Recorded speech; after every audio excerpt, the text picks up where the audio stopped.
Ողջույն բոլորին։ Մեր այսօրվա վերլուծական անդրադարձում մենք միասին կարելի է ասել իսկական ժամանակի մեքենայով ճամփորդելու ենք, բացահայտելով մեր համաշխարհային տնտեսության անցյալն ու ինչն ավելի կարևոր է ապագան։ Եկեք հասկանանք, թե իրականում ինչպես ենք հասել այս կետին եւ ի վերջո ուր ենք գնում հիմա։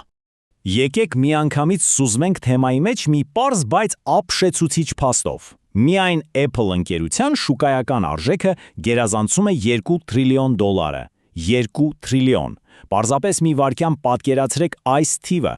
Ընդամենը մեկ առանձին վերցրած ընկերություն արժե այնքան, որ դա ուղղակի անհավանական է թվում։ Բայց սպասեք, սա դեռ ամենը չէ։ Գիտեք ինչն է ամենահետաքրքիրը։ Եթե մենք վերցնենք ընդամենը 5 տեխնոլոգիական հսկաների՝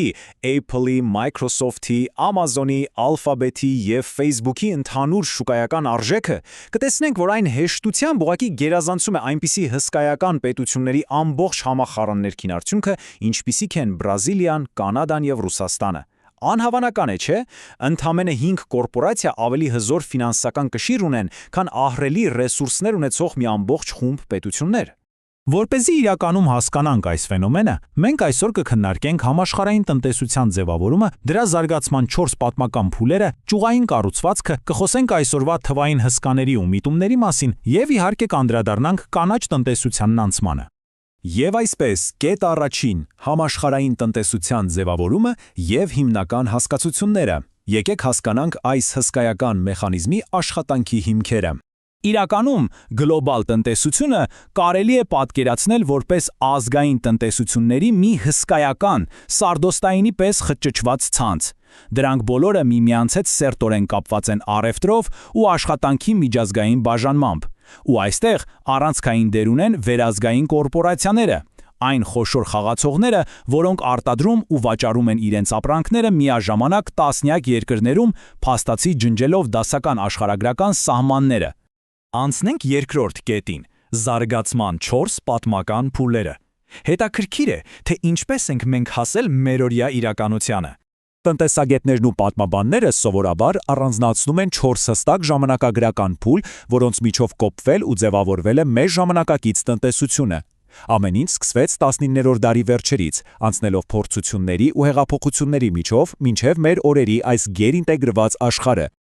Պատկերացրեք, առաջին փուլում 19-րդ դարի վերջին մենք ականատեսն ենք լինում գյուղատնտեսության ու արդյունաբերության մեքենայացմանը, ինչպես նաև հզոր մոնոպոլիաների ի հայտ գալուն, հատկապես ԱՄՆ-ում եւ Ճապոնիայում։ Դրանից հետո արդեն գալիս է երկրորդ բավականին ցնցումնալից փուլը 1914-ից 1945 թվականները։ Երկու համաշխարհային պատերազմ, գաղութային կայսրությունների փլուզում, դա անկասկած անկայունության, բայց միևնույն ժամանակ խորը արմատական վերաձևավորման շրջան էր։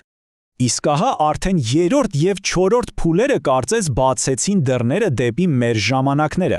Աշխարհը շուկայական եւ ոչ շուկայական ճամբարների բաժանված վիճակից արագորեն անցավ խիստ ինտեգրված համակարգի։ Երրորդ գիտատեխնիկական հեղափոխությունը եւ արդեն 90-ականներից սկսված անցումը բաց շուկայական հարաբերություններին ուղղակի հիմք դրեցին այն հետարձումաբերական տեղեկատվական հասարակությանը, որում մենք այսօր շնչում եւ ապրում ենք։ Եվ այստեղից տրամաբանորեն մոտենում ենք մեր երրորդ կետին՝ տնտեսության ճյուղային կառուցվածքին։ Այսինքն, ինչ ենք մենք իրականում արտադրում որպես մարդկություն։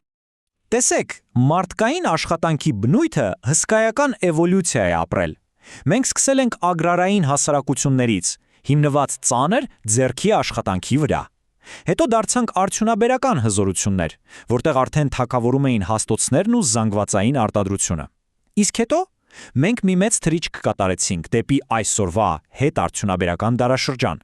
Այստեղ արդեն գլխավոր արժեքը ոչ թե ածուխն կամ երկաթն է, այլ մարդկային կապիտալը, գիտելիքը, դիզայնը, նորարարությունն ու ծառայությունները։ Որպեսզի այս ամենն ավելի շոշափելի լինի, բերեմ 2021 թվականի հաստոցաշինության տվյալները։ Պարզապես լսեք այս ծավալները։ Չինաստանը բառացիորեն անհավանական տարբերությամբ առաջատար է աշխարհում, որին հաջորդում են Գերմանիան եւ Ճապոնիան։ Նրանք արտադրում են ֆիզիկական աշխարհի սարքավորումների մեծ մասը։ Բայց մի պահ մտածեք, արդյոք սա ամենաշահութաբեր ոլորտն է այսօր։ Իրականում ոչ։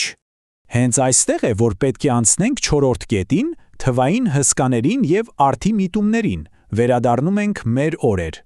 Այն տնտեսությունը, որում մենք հիմա ենք, լիովին վերափոխվել է թվային միտումների կողմից, արհեստական ինտելեկտ, մեծ տվյալներ կամ big data եւ իհարկե էլեկտրոնային առևտրի մի ահռելի բում, որը COVID-19-ի ժամանակ ուղղակի տիեզերական արագություն հավաքեց։ Ավելին, մենք տեսնում ենք անցում դեպի ծառայությունների վրա հիմնված մոդելներ, առողջապահություն, ֆինանսներ, տեխնոլոգիաներ։ Սրանք են այսօրվա գլխավոր շարժիչ ուժերը, եւ այս ամենի ֆոնին Ասիայի ու Աֆրիկայի զարգացող շուկաներն արդեն սկսում են թելադրել իրենց խաղի կանոնները։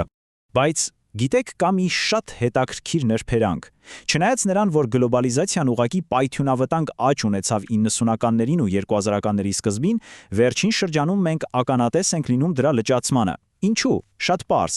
Աշխարհաքաղաքական լարվածությունները եւ առևտրային պատերազմներն անում են իրենց գործը, նվազեցնելով համաշխարհային առևտրի տեմպերը հնեի համեմատ։ Սա պարզապես պատմական, օբյեկտիվ իրականություն է։ Եվ քանի որ դասական գլոբալիզացիան կարծես փոքր-ինչ դանդաղում է, անցնենք մեր վերջին 5-րդ կետին։ Խոսքը ապագայի էներգիայի կանաչ տնտեսության մասին է։ Սա այն նոր ուժն է, որն այժմ տեղաշարժում է գլոբալ ներդրումները։ Մենք հիմա ականատես ենք լինում կանաչ տնտեսության ֆանտաստիկ, ուղղակի աննախադեպ աճին։ Խոսքը միլիարդավոր, եթե ոչ տրիլիոնավոր դոլարների ներդրումների մասին է, որոնք հոսում են դեպի վերականգնվող էներգիա եւ էլեկտրամոբիլներ։ Նպատակն իհարկե ածխածնի արտանետումների կրճատումն է, բայց եկեք անկեղծ լինենք։ Սա վաղուց արդեն միայն էկոլոգիական շարժում չէ։ Սա համաշխարհային տնտեսության նոր, հզորագույն ու ամենաշահութաբեր ճյուղերից մեկն է։